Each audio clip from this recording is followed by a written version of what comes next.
तुम्हाला जर आठवत असेल तर महापालिका आणि नगरपालिका निवडणुकांपूर्वी एकनाथ शिंदेंचा दिल्ली दौरा झाला होता. आता हा दिल्ली दौरा कशासाठी झाला होता? तर भाजपमधील रवींद्र चव्हाण यांच्याबद्दल नाराजी व्यक्त करण्यासाठी. भाजपमध्ये शिवसेनेच्या अनेक नेत्यांचा पक्षप्रवेश होतो यासाठी. त्याचं मुख्य कारण होतं. मग यानंतर महाराष्ट्रातील महापालिका नगरपालिका निवडणुका पार पडल्या, निकाल लागला. मुंबईत पाहायला गेलं तर शिंदे गटाला अपेक्षित यश असं मिळालं नाही. ठाण्यात फक्त 25 जागा, तर मुंबईत 29 जागा. म्हणजेच सत्तेच्या समीकरणात जास्त प्रभाव पडला नाही. इतका आकडा नव्हताच. उलट मुंबईत उद्धव ठाकरे गटाची पकड अधिक मजबूत झाली. आता इथेच गोष्ट थांबतीये का? तर नाही. कारण अगदी काही दिवसांपूर्वी परत एकदा एकनाथ शिंदे यांनी दिल्ली दौरा केला. आणि या दौऱ्याला वेगवेगळे राजकीय अर्थ लावले जाऊ लागले. सध्या महाराष्ट्रात चर्चेत असणारं खरात प्रकरणही या दौऱ्यासंबंधाशी जोडलं गेलं. पण असंच आणखी एक शब्द चर्चेत आला. तो म्हणजे ऑपरेशन टायगर. मग हे ऑपरेशन टायगर काय नेमकं? एकनाथ शिंदेंनी यासाठी दिल्ली दौरा का केला? फक्त राजकीय गाजाबाजा आहे की खरंच काय घडणार आहे? अशात दुसरीकडे कट्टू उद्धव ठाकरेंनी त्यांच्या खासदारांसोबत नुकतीच एक महत्वाची बैठक घेतल्याचं सांगण्यात येते. आणि या बैठकीत आदित्य ठाकरे यांच्या कार्यपद्धतीबद्दल नाराजी व्यक्त झाल्याची चर्चा आहे. म्हणजे ठाकरे गटातही काही सुरळीत नाहीये हे स्पष्ट दिसते. शिवाय अजून एकच बोलायचं झालं तर राज्यसभेच्या निवडणुका नुकत्याच पार पडल्यात. इथेही महत्वाचं ट्विस्ट आहे. प्रियंका चतुर्वेदी यांना उमेदवारी हवी होती. त्यांना मिळेल अशी चर्चा होती. पण ठाकरे गटातून त्यांना डावलण्यात आलं. किंवा महाविकास आघाडीत ही जागा राष्ट्रवादीला गेली. आणि ही नाराजी इतकी वाढली की प्रियंका चतुर्वेदी या बैठकीतून उठून गेल्या असं सांगण्यात येते. आणि मग आता या सगळ्यावर खरंच ठाकरे गटात काही सुरू नाहीये का? किंवा काही अंतर्गत हालचाली सुरू आहेत का? ठाकरे गटात खरंच नाराजी आहे का? काय ऑपरेशन टायगर या सगळ्या घटनांची लिंक कुठे आणि कशी लागतीये? चला बोलूयात. आता सुरुवातीला ऑपरेशन टायगर काय सांगतंय. उपमुख्यमंत्री एकनाथ शिंदेंनी नुकताच दिल्ली दौरा केला. या दौऱ्यात आणि पंतप्रधान नरेंद्र मोदींची भेट घेतल्याचं सांगितलं जाते. अमित शहा यांची भेट झाली की नाही याबाबत मात्र स्पष्टता नाहीये.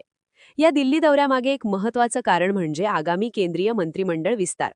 या विस्तारामध्ये शिंदे गटाला किमान 2 मंत्रिपदं हवेत असं सांगितलं जातंय. आणि त्यासाठीच शिंदेंकडे जास्त खासदार असणं महत्वाचं ठरतं. आणि इथूनच ऑपरेशन टायगरची सुरुवात झाली. म्हणजे काय? तर शिवसेना उद्धव बाळासाहेब ठाकरे गटातील काही खासदारांना आपल्या बाजूला वळवणं, त्यांना आपल्या गटात सामील करून घेणं आणि दिल्लीमध्ये राजकीय ताकद वाढवणं ही ऑपरेशन मागची रणनीती असल्याचं सांगितलं जातंय. म्हणजे अधिक खासदार दिल्लीत, अधिक वजन आणि त्यातून मंत्रिपदाची शक्यता मजबूत.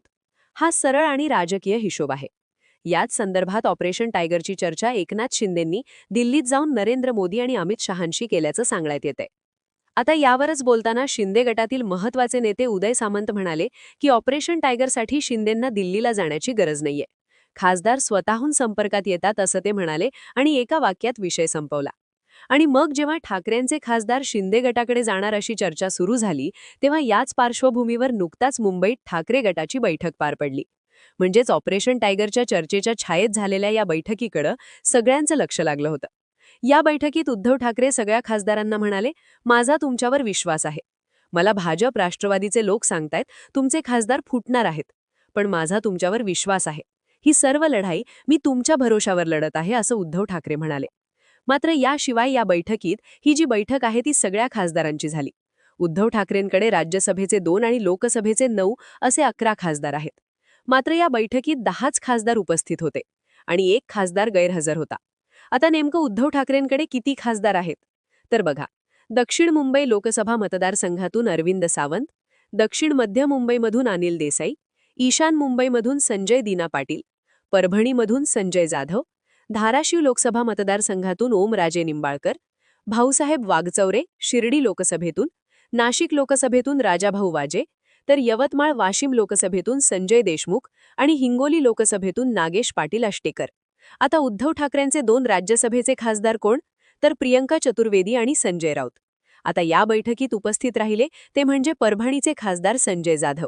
उद्धव ठाकरेंनी जेव्हा बैठक झाली खासदारांसोबत अशी पोस्ट टाकली, तेव्हा या पोस्टमध्ये किंवा फोटोमध्ये संजय जाधव दिसत नव्हते. आणि मग चर्चेला उधाण आलं. आता अजून एक महत्त्वाचं म्हणजे राज्यसभेचे मी वर्णन केल्याप्रमाणे संजय राऊत आणि प्रियंका चतुर्वेदी हे 2 खासदार. आणि मी सुरुवातीला उल्लेख केल्याप्रमाणे प्रियंका चतुर्वेदी यांचा राज्यसभेचा कार्यकाळ संपतोय. त्यांना पुन्हा उमेदवारी हवी होती.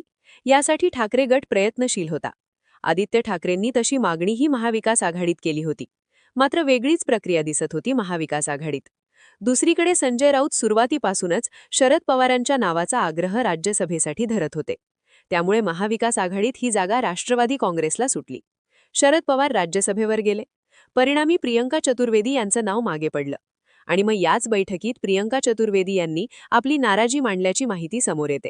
प्रियंका चतुर्वेदी यांनी संजय राऊतांनी शरद पवारांचं नाव का घेतलं असा सवाल या बैठकीत केलाय. आणि यावरच बोलताना उद्धव ठाकरे म्हणाले, ते संजय राऊत बोलले म्हणून काय झालं? पक्षप्रमुख मी आहे. ते बोलले म्हणून काय झालं? शेवटी निर्णय मीच घेणार आहे, असं म्हणत उद्धव ठाकरेंनी संजय राऊत यांची बाजू घेतली. त्यामुळे या बैठकीतील नाराजीमुळे प्रियंका चतुर्वेदी बैठकीत भडकल्या आणि उठून गेल्या असंही सांगितलं जातंय. आता या चर्चा किती खऱ्या हे मात्र सांगता येत नाही. विशेष म्हणजे या बैठकीत खासदारांनी आदित्य ठाकरेंवरही नाराजी व्यक्त केली. आदित्य ठाकरे महाराष्ट्रभर फिरत नाहीत. मुंबई महापालिका असो किंवा महाराष्ट्रभर झालेल्या महापालिका नगरपालिकेच्या निवडणुकीत आम्हाला कोणत्याही मोठ्या नेत्याचं पाठबळ मिळालेलं नाहीये. मुंबई महापालिकेच्या निवडणुकीत उद्धव ठाकरेंचं सगळं लक्ष मुंबईवर होतं. मात्र त्यावेळी आदित्य ठाकरेंनी राज्यभर फिरणं महत्त्वाचं होतं. मात्र वरिष्ठ नेत्यांकडून किंवा प्रमुख नेत्यांकडून आम्हाला ताकद मिळाली नाही अशी तक्रार खासदारांनी या बैठकीत केलीय. शिवाय संजय जाधव यांचं अनुपस्थित राहणं या सगळ्या गोष्टीमुळे बैठकीत काय काय झालं या गोष्टी आता हळूहळू बाहेर येत आहेत.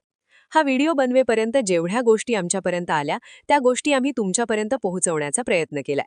मात्र या बैठकीत जो सूर अवळला गेलाय, आदित्य ठाकरेंबद्दल जी नाराजी व्यक्त केली जातीये, प्रियंका चतुर्वेदींनी जी नाराजी व्यक्त केली, त्यामुळे ठाकरे गटात काहीही अलबेल नाहीये हे स्पष्ट दिसते. आणि मग हीच अलबेलता किंवा हीच अशांतता, अनुपस्थिती एकनाथ शिंदेंचा ऑपरेशन टायगर यशस्वी करण्यात कामी येऊ शकते का हे पाहणं महत्त्वाचं आहे. मात्र तुम्हाला काय वाटतं? खरंच यापैकी कोणते आमदार ठाकरे गटाला सोडून शिंदे गटात जाण्याच्या तयारीत आहेत? ऑपरेशन टायगर खरंच अस्तित्वात आहे का? असं काही होऊ शकतं का? काय वाटतं? आम्हाला कमेंटमध्ये कळवायला विसरू नका. आणि असेच माहितीपूर्ण व्हिडिओ पाहण्यासाठी आपल्या ठळक बातम्या YouTube चॅनलला सबस्क्राईब नक्की करा. धन्यवाद.